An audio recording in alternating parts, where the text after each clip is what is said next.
Hello guys, welcome to KV School Education. Today I am going to say the chapter number 5 of class 10, that is Indian rivers and water resources. So guys, already I said in previous video for the chapter number 1, that is Indian relief features. I said some physiographic divisions of India.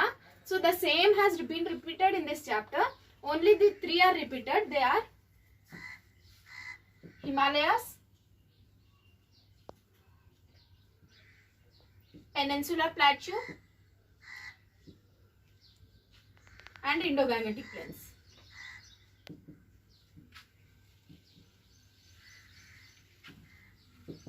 So the 3 are physiographic divisions of India. The same repeated in this chapter once again. So as you know, Himalayas, it consists of 3 Himalayas. They are greater Himalayas, lesser Himalayas as well as Shivaliks, I said before. So here the Himalayan rivers are 3. They are Indus, Brahmaputra and Ganga. So these 3 are Himalayan rivers. So we can arise a doubt that how come these 3 are Himalayas rivers? Why not Godavari, Krishna and Narmada, Tapati? So the question arises this. So I will give you a solution that Himalayas rivers are always perennial. These are always perennial. So one more doubt arises. What is meant by perennial? So perennial will be the continuous flow of water.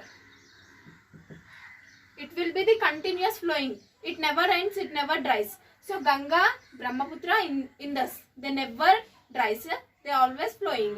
So as I said in previous video, location of Indus, Indus will be the here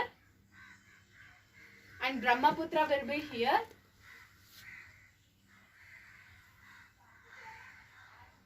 And Ganga. So this is the Ganga, Brahmaputra, Indus. So these are 3 Himalayan rivers. So Indus also minor portion will be in the Pakistan as well as in India. So Indus originate in the northern range. These are northern ranges.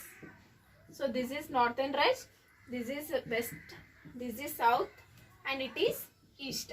So it originates in the northern ranges of Kailash range in Tibet. Tibet is, here will be the Tibet, here will be the Mansarovar lake.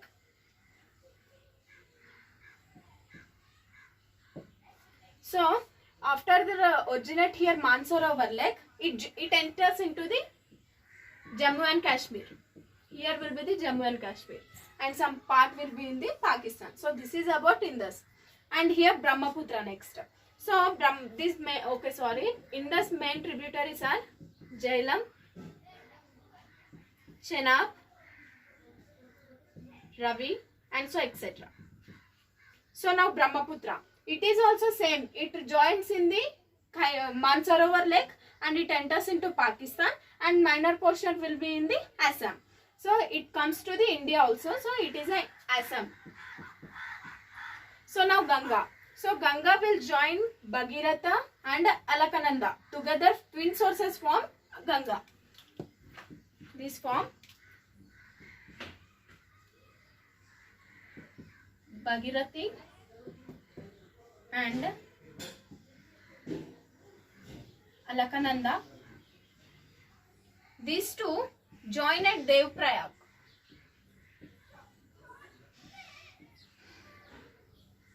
So Bhagirathi and Alakananda together join at Devprayag. So this is only known as Ganga. So I said it before about the Himalayan rivers. So now next topic is peninsular rivers.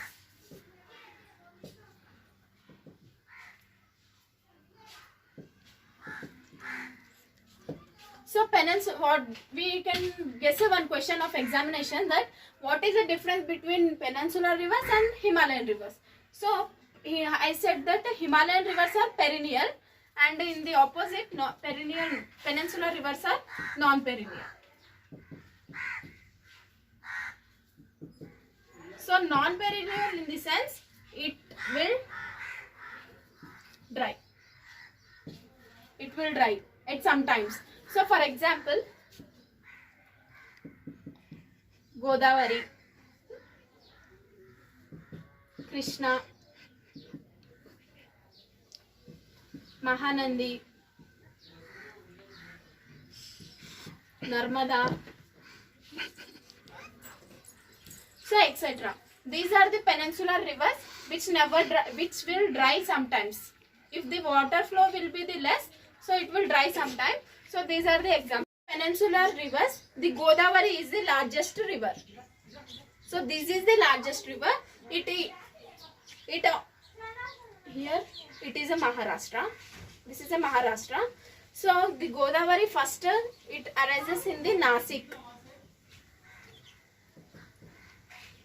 In the Maharashtra. Nasik is present in Maharashtra. So first it arises in Maharashtra, Godavari river. So what about Krishna? Krishna, it is the second largest river which flows to the east to west. East to west. And also Godavari also will flow east to west and Krishna also east to west. So it is a peninsular river which arises from Mahabaleshwar. So Krishna which arises in the Mahabaleshwar. So Mahabaleshwar is in Gujarat.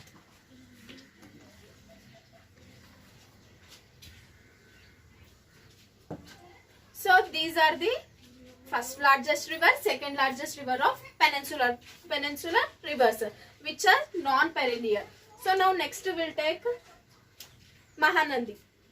Mahanadi, it arises in Chhattisgarh. And Narmada. Where is Narmada? Here it is Madhya Pradesh. Here will be the Madhya Pradesh. Here will be the Narmada.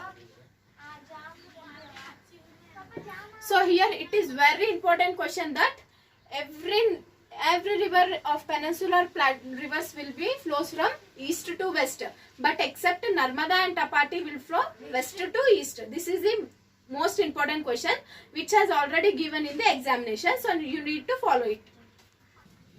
So now we will take the river Tungabhadra. So Tungabhadra is the largest river which is present in the Karnataka. So here Karnataka will be present. So here Karnataka will be present. So Tungabhadra it is a dam which is shared by 3 states. They are Karnataka and Andhra Pradesh as well as Telangana. So these are the 3 states which is shared by the Tungabhadra dam. So how the water will flow from one state to another state. So first it has arises in the Karnataka only.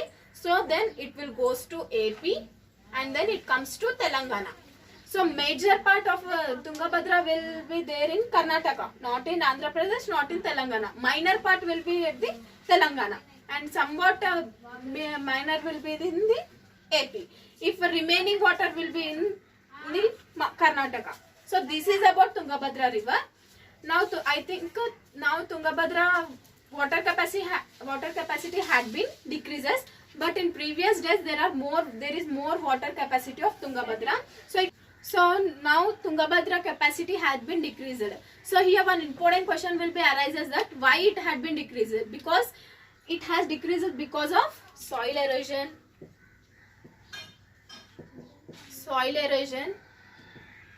deforestation and also growth of population. So these are the reason by which Tungabhadra capacity had been decreases. So now it will goes to AP. I think it will not come to Telangana because of less capacity. It may come, but minor part will be come from the Karnataka.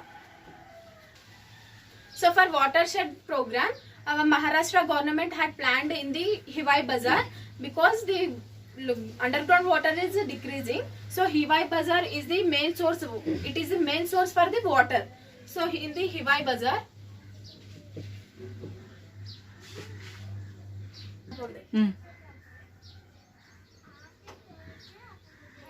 so Hiwai Bazar, which is present in Maharashtra, so it is mainly responsible for watershed program. So it has planned by Maharashtrians. So they had given that four main sources. They are four main sources, four conditions in that bazaar. They are, so first Kurhat Bandi. So Kurhat Bandi, it is the first condition which is used in Hiwai Bazaar of Maharashtra. That is ban on felling trees.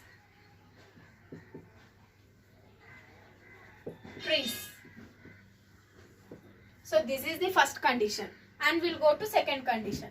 That is Cherai Bandi.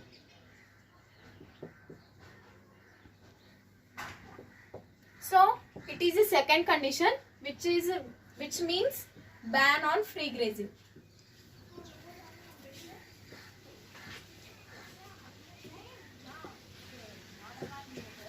So now we'll go to third condition. That is Nasbandi. So this is the third condition. It means family planning.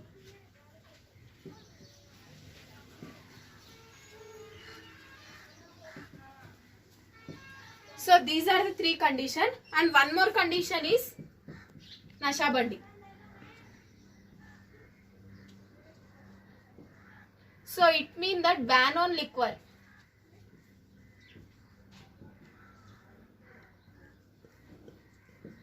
And certain amount of voluntary service. So these are the four conditions which applicable in the Hiwai Bazaar about the watershed program before the underground water. So it is used by the Maharashtra government. So I think I covered whole the chapter, and I also given you main important questions which are already given in the examinations. So I covered the whole chapter. You go through with the lesson, and if you have any doubt, you can comment in our comment box. And if you liked this video, don't forget to like, comment, share and subscribe to KV School Education. Thanks.